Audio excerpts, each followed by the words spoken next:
আলাইকুম এভরিওয়ান। আজকে ছিল আমার কাজিনের রঙ্গোলির প্রোগ্রাম। তো আমরা সবাই চলে গিয়েছিলাম জায়গাটা ডেকোরেশন করার জন্য। প্রথমে আমরা পেছনের ব্যাকগ্রাউন্ডটা চেঞ্জ করি। এখানে আমরা 6 কালারের 6টা শাড়ি নিয়েছিলাম। অনেকটা রেইনবো টাইপের আমরা পিছনের ব্যাকগ্রাউন্ডটা বানাতে চাচ্ছিলাম, কিন্তু বাতাসের অনেক সমস্যা ছিল আর আবহাওয়া এত খারাপ ছিল যে কোনো সময় বৃষ্টি নামার সম্ভাবনা ছিল।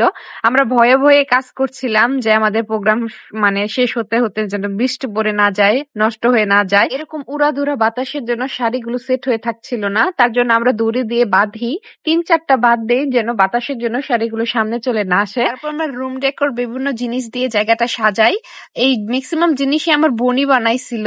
আর সাজানোর পর আস্তে আস্তে এত সুন্দর লাগছিল, সবকিছু লাগানোর পর আমাদের ফাইনাল ডেকোরেশনটা অনেক সুন্দর হয়েছিল। আমরা সবাই মিলে অনেক তাড়াহুড়া করে সাজাই, কারণ আবহাওয়া যেহেতু খারাপ ছিল, যে কোনো সময় বৃষ্টি নামার সম্ভাবনা ছিল।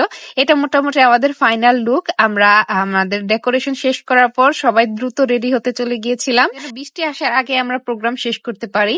কিন্তু আপত্তিটা ঘটে তখনই, আমরা সবাই যখন রেডি হয়ে চলে আসি তখন আবহাওয়ার অবস্থা এত খারাপ ছিল যে সবকিছু ভেঙে চুরে যাচ্ছিল। আমরা তো সবাই অনেক ডিসঅ্যাপয়েন্টেড হয়ে গেছিলাম। তো আমরা কি শেষ পর্যন্ত রং খেলতে পেরেছিলাম কিনা সেটা দেখার জন্য অবশ্যই আমার পেজটি ফলো দিয়ে সাথে থাকবেন। তো আজকের জন্য এই পর্যন্তই। সবাই ভালো থাকবেন, সুস্থ থাকবেন। আল্লাহ হাফেজ।